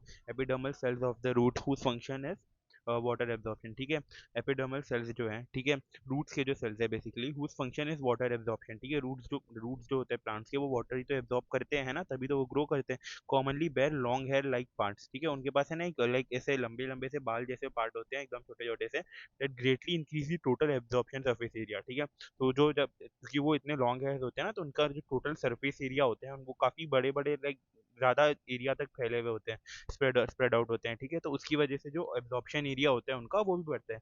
इन some plants like desert plants epidermis has a thick waxy coating of a cutin chemical substance with waterproof quality on its outer surface। Can we think of a reason for this? देखो, अब जो desert plants होते हैं ना, जो desert में होते हैं लाइक कैक्टस वगैरह, तो उनकी जो एपिडर्मिस होती है उन पे ना थिक कोटिंग होती है। ठीक है, थिक वैक्सी कोटिंग होती है एक क्यूटिन की, एक केमिकल सब्सटेंस होता है बेसिकली, वो वाटरप्रूफ के लिए होता है। ठीक है, उनके सरफेस पे। अब वो क्यों होता है? इसलिए आउटर लेयर ना तो वो होता है इसके लिए क्योंकि as plants grow older the outer protective tissue undergoes certain change. ठीक है, तो जो प्लांट्स जब बड़े होते हैं तो उनका जो क्या बोलते हैं आउटर प्रोटेक्ट वो होता है प्रोटेक्टिव टिश्यू जो होता है आउटर का, जो सब प्रोटेक्ट करके रखता है प्लांट्स को, वो बहुत सारे चेंजेस के थ्रू अंडरगो करते हैं। ठीक है, a strip of secondary meristem located in the cortex forms layer cells of the cell which constitute the कॉक। ठीक है, तो मतलब जो सेकेंडरी मेरिस्टेम होता है, मेरिस्टेम मैंने तुमको बताया था पहले, जो वो टाइप का प्लांट होता है, सेल क्या बोलते हैं टिश्यू होता है। ठीक है, तो उसका एक स्टेप मतलब उसका एक part located in the cortex forms, वो जो मतलब कॉर्टेक्स के फॉर्म्स में लेयर्स ऑफ सेल्स, मतलब क्या बोलते हैं अपना कॉर्टेक्स लेयर्स के फॉर्म में वो होता है जो कॉर्क नाम की बेसिकली एक पार्ट होता है प्लांट का। देखो ये जैसे सेल्स में ये कॉर्क सेल्स होते हैं उनके फॉर्म में प्रेजेंट होता है। ठीक है, ये देखो ये कॉर्टेक्स सेल्स है। ठीक है, strip of secondary meristem, meristem मैंने टिश्यू तुमको स्टार्ट में बताया था, located in the cortex forms, वो कॉर्टेक्स फॉर्म्स में प्रेजेंट होता है मतलब उनके लेयर्स ऑफ सेल में। वो और वो कॉर्क को अपने कॉर्ड के सेल्स में कॉन्स्टिट्यूट करता है। क्या कॉन्स्टिट्यूट करता है? सेकेंडरी मेरिस्टेम, जो मैंने तुमको स्टार्ट में बताया था, ठीक है। Cells without intercellular spaces, intercellular spaces मतलब मैंने तुमको बताया था जो सेल्स के बीच में जो स्पेस होता है, ठीक है, उनके बीच में रहता है, ठीक है। They also have a substance called suberin in their walls that makes them impervious to gases and water, ठीक है। तो उनके बीच में भी क्या बोलते हैं, स्यूबेरिन नाम का एक सब्सटेंस होता है जो उनकी वॉल्स को इम्परवाइज करता है गैस और वाटर से। ओके, ये देखो ये प्रोटेक्टिव टिश्यू होता है। ये कॉक्स सेल्स की जो मैं बात कर रहा था वो यहाँ पे होता है, ठीक है। और ये रप्चर्ड एपिडर्मिस होता है जो बेसिकली आउटर प्लांट में प्रेजेंट होता है। अब यहाँ पे परमानेंट टिश्यू के सेकंड पार्ट पे आते हैं। दो टाइप के मैंने बताया था ना, एक ऊपर जो मैंने समझाया, and this one is second one, complex permanent tissue, ठीक है। देखो, the different types of tissues we have discussed until now are all made up of different type or all made up of one types of cells which look like each other, ठीक है। अब जितने भी type की sales मैंने आपको बताया ना, ठीक है, वो सब एक ही टाइप के, मतलब एक which they are all look alike, ठीक है, क्योंकि मतलब ऑब्वियसली यार उनका सेम काम ही होता है, बोला था ना, सब क्या बोलते हैं, same type of cells like merge to form a single tissue, ठीक है। Such tissues are called simple permanent tissues, ठीक है, जो हमने ऊपर डिस्कस, ठीक है। तो जैसे कि मैंने आपको बताया था कि समझो जो सिंपल लाइक जो समझो एक लाइक एक टाइप के सेल्स होते हैं, ठीक है, जो एक स्पेसिफिक फंक्शन करते हैं, वो सारे मिलकर टिश्यू बनाते हैं, ठीक है, और उनको हमने कहा था सिंपल परमानेंट टिश्यू। बट एक दूसरे टाइप ऑफ परमानेंट टिश्यूज भी होते हैं, परमानेंट टिश्यूज, जिसको हम लोग कॉम्प्लेक्स टिश्यूज बोलते हैं। और उनके अंदर है ना एक से ज्यादा टाइप वाले सेल्स भी होते हैं। लाइक हमने पहले क्या बोला था कि एक टाइप के सेल्स मिलकर पूरा टिश्यू बनाते हैं, बट कुछ कुछ टिश्यूज ऐसे भी होते हैं जिनके अंदर एक से भी ज्यादा सेल्स होते हैं, लाइक वो बहुत ही ज्यादा मल्टी फंक्शनिंग होते हैं, उनको हम लोग बोलते हैं कॉम्प्लेक्स टिश्यूज, ठीक है, कॉम्प्लेक्स परमानेंट टिश्यूज, ठीक है। Complex permanent tissues are made of more than one type of cells, ठीक है। All these cells coordinate to perform a common function. फिर जो डिफरेंट टाइप ऑफ सेल्स के जो फंक्शन होते हैं, तो वो सारे मिलकर लाइक एक और भी ज्यादा एडवांस लेवल ऑफ फंक्शन करते हैं, बट वो एक ही फंक्शन करेंगे। देखो टिश्यूज एक ही फंक्शन करता है, भले ही उसके अंदर सेल्स कितने भी टाइप के हो, ठीक है। अगर सिंगल टाइप के होंगे तो एक सिंगल परफॉर्म वो करेगा, बट अगर डिफरेंट टाइप ऑफ सेल्स हुए तो एक ज्यादा एडवांस फंक्शन परफॉर्म करेगा, बट करेगा एक ही फंक्शन परफॉर्म, ठीक है। All the cells coordinate to perform a common function, एक कॉमन फंक्शन वो परफॉर्म करेगा। Xylem and phloem are examples of such complex tissues, ठीक है। Xylem and phloem are examples of such complex tissues, ठीक है, ये दोनों भी examples हो गए अपने complex tissues के। They are both conducting tissues and constitute a vascular bundle, ठीक है। अब दोनों भी कंडक्टिंग टिश्यूज है, मतलब दोनों भी कंडक्टिंग मतलब वर्किंग टिश्यूज है, ठीक है, मतलब दोनों भी अपना एक्टिव टिश्यूज है और एक वेस्कुलर बंडल के लिए कॉन्स्टिट्यूट करते हैं, मतलब वेस्कुलर बंडल का पार्ट है, ठीक है। वेस्कुलर टिश्यूज के बारे में हम थोड़ा सा पढ़ते हैं। तो vascular tissues is a distinctive feature of the complex plants, ठीक है। कॉम्प्लेक्स प्लांट्स जो होता है उनका एक फीचर होता है वेस्कुलर टिश्यूज, ठीक है। one that has made possible their survival in the terrestrial environment, ठीक है। तो प्लांट्स जो टेरेस्ट्रियल एनवायरनमेंट मतलब बहुत ज़्यादा लाइक जहाँ पे पीकी ट्रीज होते हैं उनको टेरेस्ट्रियल एनवायरनमेंट बोलते हैं, लाइक वो टाइप के रीजन्स को, ठीक है। तो वहाँ पे जो प्लांट्स जो सर्वाइव कर पाते हैं उनमें ये क्या बोलते हैं कॉम्प्लेक्स टिश्यूज होते हैं, ठीक है। तो अब figure 6.3 showing a section of stem, can you see different types of cells in the vascular bundle. तो अब हम लोग यहाँ पे आते हैं। सो अभी देखो, ठीक है, अब हम लोग कहाँ पे थे, जाइलम कंसिस्ट ऑफ, देखो अब जाइलम मैंने तुमको बताया, ठीक है, वो टाइप ऑफ परमानेंट टिश्यू होता है। Xylem consist of tracheids, vessels, xylem parenchyma, ठीक है, एंड जाइलम फाइबर्स, ये सारे जाइलम के पार्ट्स होते हैं, ठीक है। कुछ नहीं है बेसिकली, ये सारे वो जाइलम जो मैंने अभी तुमको बताया ना उसी के पार्ट्स हैं, ठीक है। Tracheids and vessels have thick walls, ठीक है, इन दोनों के जो इनके जो पार्ट्स है जाइलम के, उसके अब यहाँ पे स्पेसिफिकेशंस बता रहे हैं कि इन दोनों के पास थिक वॉल्स होती हैं, and many are dead cells when mature, ठीक है, जब वो बड़े होके डेड सेल्स हो जाते हैं। Tracheids and vessels are tubular structures. This allows them to transport water and minerals vertically.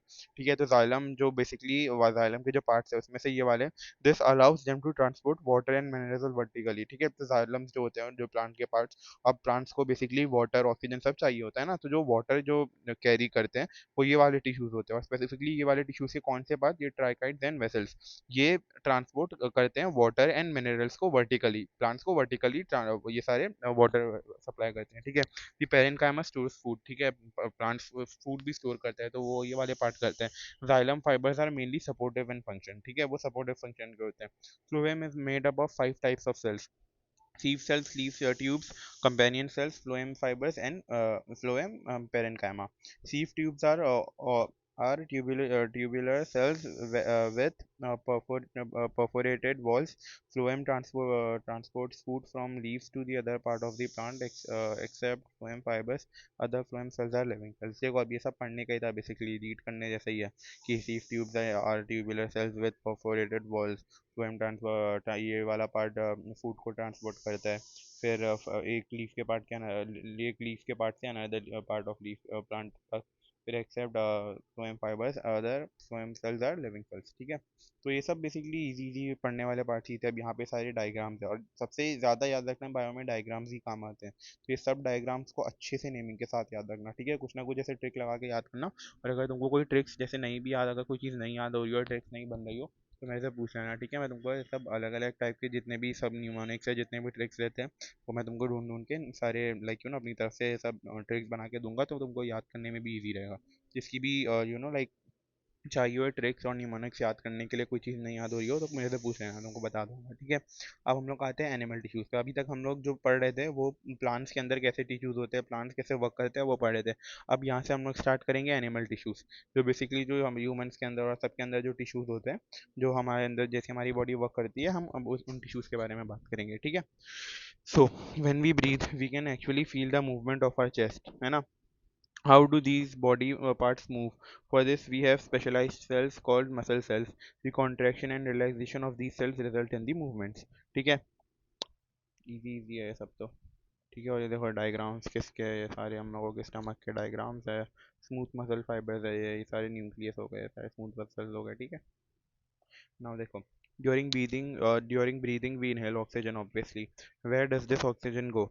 ठीक है, अब हम जब ब्रीथ करते हैं, ठीक है, जब हम ब्रीथ करते हैं तो ऑक्सीजन को इनहेल करते हैं, अंदर लेते हैं, ठीक है। और जब हम लाइक एक्सहेल करते हैं तो हम लोग कार्बन डाइऑक्साइड एक्सहेल करते हैं बाहर। तो अब जब हम लोग ऑक्सीजन इनहेल करते हैं ना, तो ये ऑक्सीजन एक्जैक्टली हमारी बॉडी में जाता कहाँ है, तो it is absorbed in the lungs, हमारी ऑब्वियसली हमारे लंग्स में जाता है, वहीं एब्जॉर्ब हो जाता है। And then it transported to all of the body cells throughout the blood, ठीक है। और फिर जब हमारे लंग्स में जाएगा वहाँ एब्जॉर्ब होएगा, और फिर ब्लड के थ्रू बॉडी के सारे बॉडी सेल्स में क्या बोलते हैं, ट्रांसपोर्ट हो जाता है। Why would cells need oxygen? अब सेल्स को क्यों ऑक्सीजन चाहिए? The functions of mitochondria, mitochondria पता है ना, we studied earlier, provided a clue to this question.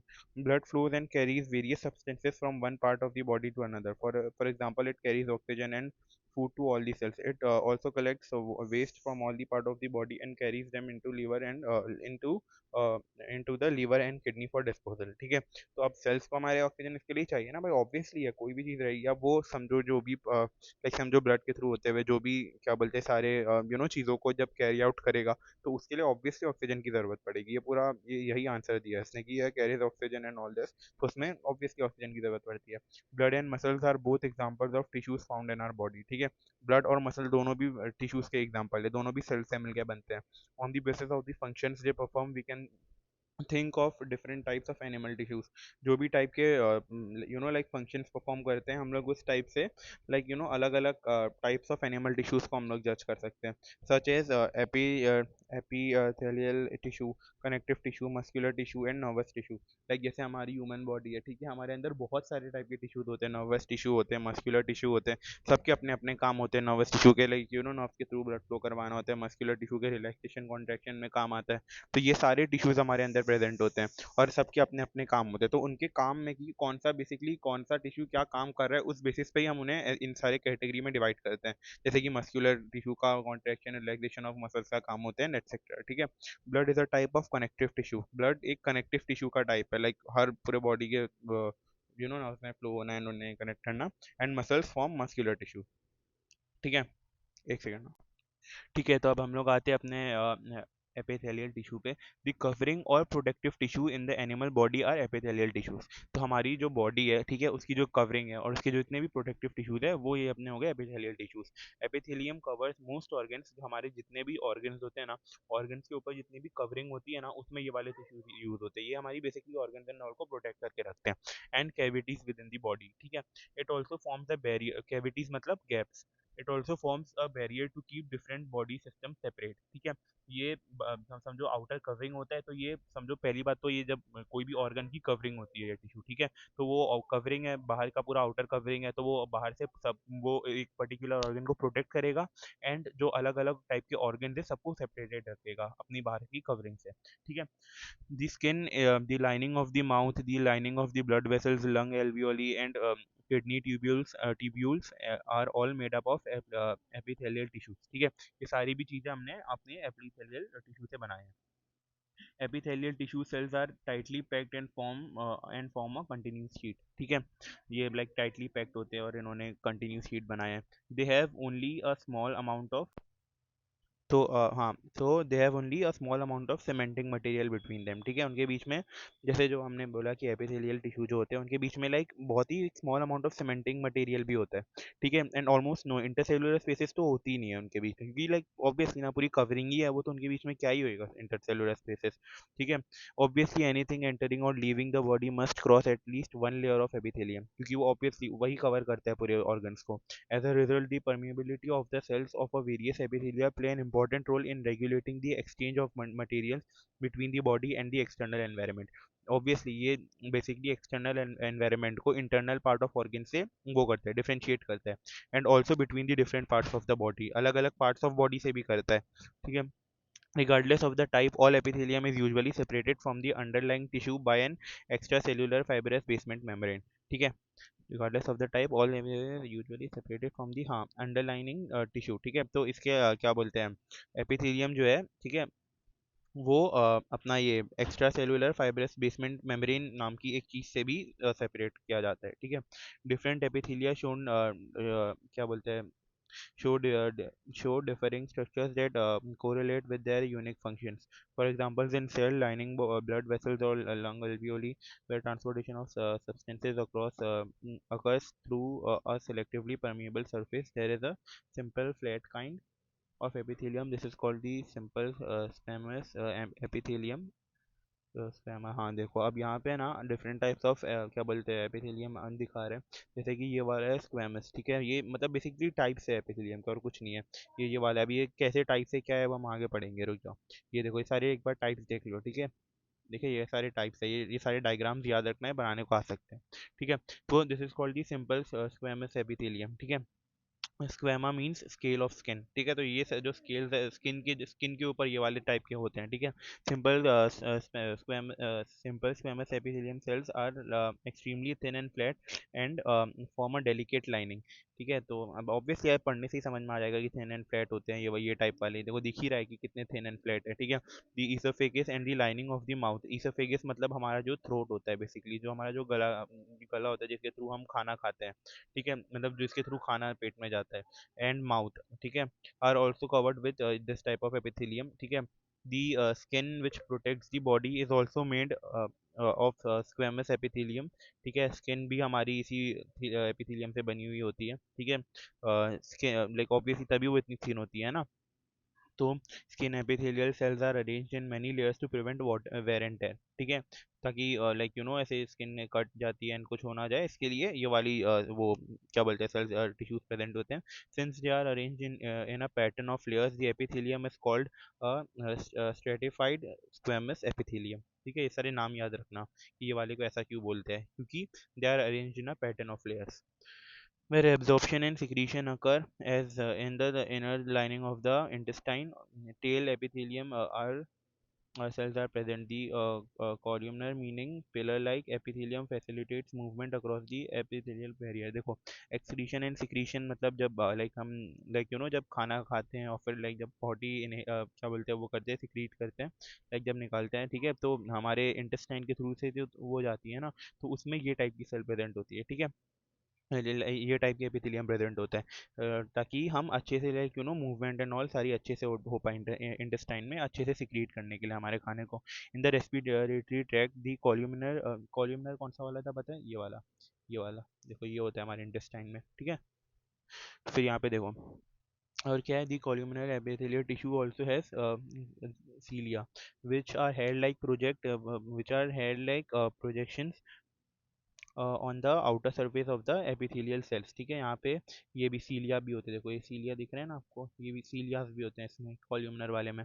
ठीक है, this type of epithelium is called ciliated columnar epithelium. अब हम लोग आते हैं क्यूबॉइडियल पे, ये वाला, अब ये वाले क्यूबॉइडियल एपिथेलियम पे आते हैं विद क्यूब शेप्ड सेल्स। ठीक है, ये क्यूब, ये देख रहे हैं ना, क्यूब के शेप में दिख रहे हैं ना सारे, इसके जो सेल्स है वो सारे एकदम देखो ना क्यूब शेप्स में दिख रहे हैं ना। तो इसमें अपना क्यूब शेप के सेल्स होते हैं। ठीक है, forms the lining of kidney tubules. अब ये किडनी में कौन से ये वाले यूज होते हैं cuboidal. And ducts of salivary gland. Salivary gland मतलब जहाँ से हमारी हमारे जो स्पिट्स, जहाँ पे हमारे वो जनरेट होते हैं, लाइक जहाँ पे हमारी थूक जनरेट होती है, where it provides mechanical support.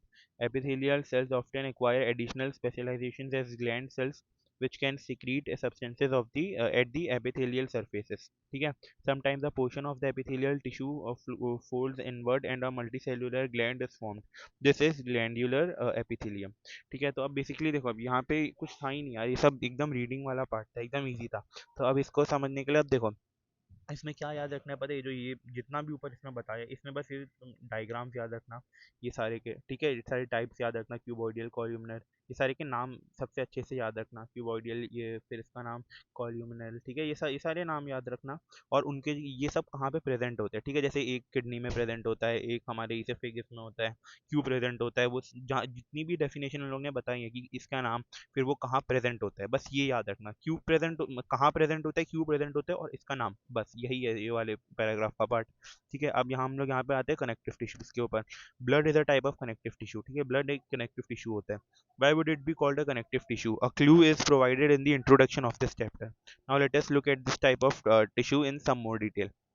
ठीक है, the cells of a connective tissue are loosely spaced. अरे कनेक्टिव टिश्यू ऑब्वियसली इसलिए करेगा क्योंकि ब्लड है भाई, पूरे बॉडी में कनेक्ट होता है। तो अब the cells of this connective tissue are loosely spaced and embedded in a intercellular matrix. ठीक है, तब ऑब्वियसली ब्लड है हमारा, तो वो एकदम ऐसे लूजली पाउंड होता है ना, वो थोड़ी ना ऐसे एकदम जुड़ा हुआ रहता है, लाइक एकदम ऐसे थोड़ी ना एक सॉलिड रॉक शेप में होता है, वो एकदम ऐसे लूजली स्पेस्ड होता है ना। तो यही यहाँ पे बोल रहे हैं, connective tissues are loosely spaced. The matrix में भी, और इंटरसेल्युलर मैट्रिक्स भी होता है उनमें। द मैट्रिक्स में भी जेली लाइक, इंटरसेल्युलर मैंने आपको बताया था, सेल्स के बीच में जो गैप होता है।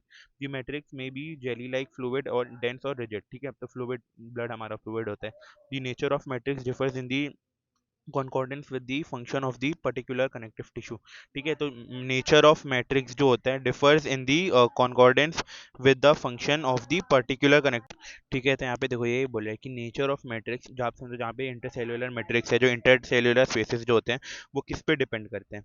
ठीक है, तो nature of the nature of matrix differs, जो मैट्रिक्स होती है, ठीक है, वो किस पे डिफर करती है, in concordance with the function of particular connective tissue. जो भी टिश्यू की हम यहाँ पे बात कर रहे हैं, वो जो टिश्यू है, ठीक है, वो टिश्यू किस तरीके से अलाइन करेगा हमारे मैट्रिक्स के साथ, किस तरीके से कॉन्कॉर्ड करेगा, उसके ऊपर बेसिकली हम लाइक ये डिसाइड करते हैं कि नेचर ऑफ मैट्रिक्स कैसा होगा। लाइक जो भी पर्टिकुलर कनेक्टिव टिश्यू है, जो भी कनेक्टिव टिश्यू है, ठीक है, उसका जो फंक्शन होएगा, ठीक है, जो भी फंक्शन होएगा, उस फंक्शन के ऊपर डिपेंड करेगा कि उसका जो इंटरसेल्युलर मैट्रिक्स है उसका नेचर क्या होएगा।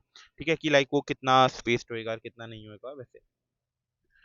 Blood has a fluid liquid matrix called plasma. ठीक है, ब्लड के पास एक फ्लूइड होता है प्लाज्मा करके, इन विच रेड ब्लड कॉर्पस्कल्स, जैसे हम जिसको हम आरबीसीज और डब्ल्यूसीज भी बोलते हैं ना, white blood corpuscles and platelets and are suspended. ठीक है, प्लाज्मा के अंदर ही वो सस्पेंडेड होते हैं। लाइक जब हम सुनते हैं ना कि डब्ल्यूबीसी कम है, किसी में आरबीसी कम है, तो वो जो होते हैं वो प्लेटलेट्स में सस्पेंडेड होते हैं। द प्लाज्मा कंटेंट्स और प्लाज्मा वो सॉरी उसमें क्या बोलते हैं, अरे प्लाज्मा में सस्पेंडेड होते हैं वो सब, और प्लाज्मा किसके अंदर होता है, ब्लड में। ठीक है, the plasma contains protein, salts and hormones. Blood flows and transport gases, digested food, hormones and wasted materials to different parts of the body. Easy लिया है सब, तो बस पढ़ने की बातें हैं। Bone is the another example of a connective tissue. अपना बोन अनदर एक दूसरा एग्जांपल हो गया, ब्लड एक अपना बोन हो गया। ठीक है, बोन भी ऑब्वियसली पूरे बॉडी से को कनेक्ट करता है। It forms the framework that supports the body. Obviously भाई, बिना बोन के कैसी बॉडी होगी ही नहीं, खड़ी नहीं हो पाएगी बॉडी बिना बोन के, तो बोन पूरा एक स्ट्रक्चर फॉर्म करता है बॉडी का। It also anchors the muscles and supports the main organs of the body. Obviously it is a strong and non flexible tissue. Obviously भाई ये सब इजी इजी यार पढ़ने की चीज़ है। Bone cells are embedded in a hard matrix, ठीक है। जैसे ब्लड कैसे थोड़ा सॉफ्ट स्पॉन्जी होता है, बट बोन सेल्स जो होता है वो एक हार्ड मैट्रिक्स में वो होता है, क्या बोलते हैं, फ्लेक्सिबल होता है, फिक्स्ड होता है, क्योंकि ऑब्वियसली यार बोन तो हार्ड ही रहेगा ना, नहीं तो उसके बिना फिर बॉडी कैसे स्ट्रक्चर में आएगी। That is composed of calcium and phosphorus compound. Two bones can be connected to each other by another type of connective tissue called the ligament. Okay, तो जो बोन्स होता है ना, समझो जैसे कि तुम्हारे हाथ के जो अगर तुम्हारा हाथ है, ठीक है, ये समझो तुम्हारा हाथ हो गया, ठीक है, और ये तुम्हारा हाथ हो गया, ठीक है, और यहाँ पे ये सारे फिंगर्स, ठीक है, तो ये जॉइंट्स होते हैं ना, ये जो जॉइंट्स समझो, एक ये तुम्हारा हाथ हो गया, ठीक है, तुम्हारे आर्म्स हो गए, और ये तुम्हारा नीचे वाला पार्ट हो गया हाथ का, तो जो ये समझो इसकी एक अपनी हड्डी होगी, इसकी एक अपनी हड्डी होगी, तो जो दोनों को हड्डियों को जो भी जॉइंट करता है ना, जो जॉइंट जो ये दोनों हड्डियों में होता है, वो जॉइंट ही लिगामेंट के थ्रू होता है, उस जॉइंट को हम लोग लिगामेंट होते हैं, लिगामेंट के थ्रू ही वो जॉइंट सपोर्ट होता है, ठीक है, समझे। एक सेकेंड। हाँ, सो हम लोग अभी यहाँ पे आते हैं। हाँ, सो देखो, two bones can be connected to each other by another type of connective tissue called the ligament. This tissue is very elastic, ठीक है, बहुत इलास्टिक टाइप का टिश्यू होता है। इट हैज ऑब्वियसली, तभी तो हाथ एकदम फ्रीली मूव कर सकते हैं ना। It has considerable strength, ligaments contain very little matrix and connect bones with bones, ठीक है। Tendons connect muscles to bones and are another type of connective tissue. Tendons are fibrous tissue. देखो tendons क्या होता है, connect muscles to bone. देखो bone to bone को ligament connect करता है, और मसल्स मतलब गोश गोश जो होता है, ठीक है, गोश को हड्डी से जो कनेक्ट करता है वो होता है टेंडेंस, ठीक है। Tendons are fibrous tissues with great strength but limited flexibility, और वो इतना फ्लेक्सिबल नहीं होते ऑब्वियसली ना, हमारे गोश और जो हड्डी एक दूसरे से जुड़ी हुई होती है वो इतनी फ्लेक्सिबल नहीं होती है, बट बहुत अच्छी तरीके से जॉइंट होती है, इसके लिए यहाँ पे बोल रहा था। और समझो जब किसी को क्या बोलते हैं, किसी का हाथ टूटता है, लाइक जब समझो जैसे किसी को फ्रैक्चर आता है ना, तो डॉक्टर्स कहते हैं ना कि आपको लिगामेंट में वो प्रॉब्लम हो गई, तो वो यही बोलते हैं कि जो दोनों, जब जो हम लोग को जब फ्रैक्चर जब किसी को आता है ना, तो वो उसकी बॉडी को सपोर्ट करने के लिए ऊपर बांधते हैं ना, तो वो इसके लिए बांधते हैं ताकि जो दोनों भी हड्डी है ना, वो एक तरीके से पोजीशन में रहे और लिगामेंट वापस फॉर्म हो सके वहाँ पे, ठीक है। अनदर, तो ठीक है, तो जो बोन को बोन से कनेक्ट करता है वो लिगामेंट होता है, और जो मसल्स को गोश को बोन से जो कनेक्ट करता है वो टेंडेंस होता है, ओके। Cell to bones, हाँ। Another type of connective tissue, cartilage has widely spaced cells, ठीक है, ये cartilage भी एक टाइप का कनेक्टिव टिश्यू होता है, और उसमें लाइक बहुत सारे स्पेस सेल्स होते हैं, लाइक इंटरसेलुलर स्पेसेस बहुत होते हैं, ठीक है। दी solid matrix is composed of protein and sugars. अब इसमें प्रोटीन एंड शुगर्स बहुत होता है, ठीक है। स्मूथन्स बोन सर्फेसेस एट जॉइंट्स, ये बेसिकली जॉइंट्स पे बोन सर्फेसेस को स्मूथ करता है। And is also present in the knows year, यहाँ पे हर जगह प्रेजेंट होता है, ठीक है। सब याद रखना करो कि कहाँ कौन सा वाला कहाँ पे प्रेजेंट होता है, ये सब यही सब मेन आता है एग्जाम में, कि वो पूछ लेंगे कि कार्टिलेज क्या होता है, तो बोलना एक टाइप ऑफ कनेक्टिव टिश्यू होता है, कहाँ प्रेजेंट होता है, तो नोज ईयर ट्रैकिया लैरिंक्स यहाँ पे सब प्रेजेंट होता है, यही सब याद रखना, ठीक है। यही सब आता है एग्जाम में। We can fold the cartilage of the ears but we can not bend the nose in our arms. Think of how the two tissues work, ठीक है। अब दोनों में भी, ईयर्स में आर्म्स में, दोनों में भी क्या बोलते हैं, नोज में भी यही होता है, क्या बोलते हैं, कार्टिलेज फॉर्म होता है, बट एक जगह हम लोग फोल्ड कर सकते हैं, दूसरे को नहीं, ऐसा क्यों, क्योंकि areolar connective tissue is found between the skin and the muscles, ठीक है, around blood vessels and nerves and in the bone marrow. It fills the space inside the organs, supports internal organs and helps in the repair of the tissues, ठीक है। Where are fat stores in our body? Fat storing adipose tissues. Fat जो हमारे, जो हम like खाते हैं ना, जब तो हम जितना सारा सारा फैट्स हम एक साथ खा जाते हैं, तो फैट्स भी हमारी बॉडी में जाके स्टोर होता है, उससे ही तो भाई चर्बी बनती है, मोटे होते हैं इंसान। तो जो फैट को स्टोर करने के लिए भी एक टाइप ऑफ टिश्यू होता है, ठीक है। Is found below the skin and between internal organs. जो समझो अब अगर तुम्हारा ये इंटेस्टाइन हो गया और ये तुम्हारी स्किन हो गई, ठीक है, तो यहाँ बीच में समझो ये इंटेस्टाइन है, ये स्किन है, तो यहाँ बीच में तुम्हारा फैट स्टोर होगा। कहीं भी ऑर्गन्स के अंदर फैट नहीं स्टोर होता, ऑर्गन्स के बाहर और स्किन के बीच में, लाइक एकदम स्किन के नीचे फैट स्टोर होता है, और वहीं पे, और वहाँ स्टोर कैसे होता है, एडिपोज टिश्यू की मदद से, ठीक है। The cells of this tissue are filled with fat globules. Storage of fats also lets it act as an insulator. अब हम लोग आते हैं अपने मस्कुलर टिश्यू के ऊपर, एक सेकेंड। तो अभी देखो, अभी ये ना ऊपर की जितने भी डायग्राम्स है ना, ये सब याद करो, ठीक है। ये सब सब सब कुछ याद रखना, ठीक है, सब कुछ, बस कुछ नहीं यार। देखो ये सारे रेड ब्लड कॉर्पस्कल्स ऐसे दिखते हैं, वो सब एग्जाम्स में ना, देखो जब पूछेगा तब तो ऑब्वियसली ये सब बनाना ही है, ठीक है। ये देखो फाइब्रोब्लास्ट, ये सब जो भी है, ठीक है, ये सब कुछ बनाने का ही है तुमको। बट अगर नहीं भी पूछे ना, तो भी तुमको ये बना, मतलब अगर नहीं भी पूछे ना, बट अगर इसके रिलेटेड कोई क्वेश्चन आ गया, तो वो क्वेश्चन का जो याद करके गए हो वो तो लिखो ही, बट साथ ही साथ अगर नहीं भी पूछे ना डायग्राम बनाने, तो बना देना भाई, एग्जामिनर बहुत खुश होता है डायग्राम देख के, याद रखना है मेरी बात, ठीक है। अब आते हैं मस्कुलर टिश्यूज पे।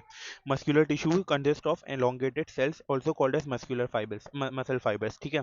दे मतलब एलोंगेटेड सेल्स रहते हैं, ठीक है, लंबे लंबे, ठीक है, मतलब अच्छे लाइक इलास्टिक टाइप के सेल्स रहते हैं, जिससे कि हमारे जो मसल्स है वो जॉइंटली मूव हो पाए। This tissue is responsible for movement in our body, ठीक है। Muscle contains special proteins called contractile proteins which contract and relax to cause movements। अब हमारा मसल्स है, ठीक है, जो हमारा गोश है हमारी बॉडी में, जब हम मूव करते हैं ना तो हमारे मसल्स कॉन्ट्रैक्ट होते हैं और रिलैक्स होते हैं। कॉन्ट्रैक्ट होते हैं मतलब कॉम्प्रेस कॉम्प्रेस होते हैं, मतलब दबते हैं, और रिलैक्स होते हैं मतलब एकदम फ्रीली, जब दबने के बाद एकदम फ्रीली वो अपने आप मूव होते हैं। तो वो ऐसे कॉन्स्टेंटली होते रहते हैं, कॉन्ट्रैक्ट भी होते हैं, रिलैक्स भी होते हैं, कॉन्ट्रैक्ट भी होते हैं, रिलैक्स भी होते हैं। तो उसके लिए हमारे पास कॉन्ट्रैक्ट और रिलैक्स हो सके वो हमारे मसल्स अच्छे से, उसके लिए भी हमारे पास टिश्यूज होते हैं, मस्कुलर टिश्यूज, ठीक है। तब ये देखो, ये सारे डायग्राम्स भी अच्छे से याद कर लो, ठीक है। अब देखो, we can move some muscles by conscious will. हम ऑब्वियसली कुछ मसल्स को, जैसे हमारा हाथ हो गया, पैर हो गया, इसको हम लोग अपनी मर्जी से मूव कर सकते हैं, ठीक है। Muscles present in our limbs, sorry not हाथ पैर but muscles present in our limbs move when we want them to move. जैसे बहुत से लोग तुमने देखा होगा ना, जो हमारे कान होते हैं, हम बहुत से लोग बिना हाथ लगाए अपने कान को मूव कर लेते हैं। मैं भी बिना लाइक हाथ लगाए अपने कान को ऐसे ऊपर नीचे कर सकता हूँ। तो वो बहुत से लोग अपने जो कान की जो गोश होता है, वो गोशी तो बेसिकली ऊपर नीचे करते हैं। तो बहुत से लोग अपने लाइक ऐसे कान को या फिर ऐसे अपने मसल्स को बिना लाइक बिना लाइक उसके अपने अपने खुद के विल से हम लोग ऐसे अप डाउन कर सकते हैं। तो इसकी बात हो रही है यहाँ पे। And stop when we decide, such muscles are called voluntary muscles, ठीक है। ऐसे मसल्स जो तुम अपने आप से मूव कर सको, लाइक जैसे कि बेसिकली जैसे हमारे लाइक जैसे बहुत सारे लोग अपने कान को ऊपर नीचे ऐसे करते हैं, भाई मैं भी कर सकता हूँ। तो वैसे ही वो सारे मसल्स को जिनको हम अपने विल से ऊपर लाइक ऐसे मूव कर पाए, उन्हें हम कहते हैं वॉलंटियरी मसल्स, ठीक है। अब जैसे कि हमारे चीक्स हैं, ठीक है, चीक में भी मसल होता है, तो बेसिकली चीक्स भी हमारे कह सकते हैं काइंड ऑफ वॉलंटियरी मसल्स ही होते हैं। वो एक्चुअली दोनों मसल्स का मिक्स होते हैं, but kind of voluntary muscles भी होते हैं हमारे चीक्स में, ठीक है। These muscles are also called skeletal muscles. कौन से वाले मसल्स, देखो फिगर 6.11 ए में, ठीक है, 6.11 ए, ये देखो, ये ट्राइटेनियस, ये वाले जो मसल्स होते हैं ना, हम इनको स्केलेटल मसल्स कहते हैं, ठीक है। अब as they mostly attach to bones, जो बोन से जो अटैच्ड होते हैं ना, उनको हम लोग स्केलेटल मसल्स कहते हैं, ठीक है। And help in body movement. अब जैसे समझो जो हाथ के अंदर, हमारे हाथ में बोन है, और उस बोन के अंदर उस बोन से अटैच्ड अंदर एक मसल भी रहेगा। तो बोन और मसल से जो अटैच्ड रहते हैं उसको हम लोग कहते हैं स्केलेटल मसल्स, ठीक है। And help in body movement. Under the microscope these muscles show alternate light and dark bands on the striations when stained appropriately, ठीक है। तो वो डार्क स्पॉट्स और डार्क बैंड्स और लाइट बैंड्स दिखाते रहते हैं, बस ऐसा कुछ याद रख लेना, इसमें कुछ इतना डिटेल में आने की जरूरत नहीं है। As a result they are called striated muscles.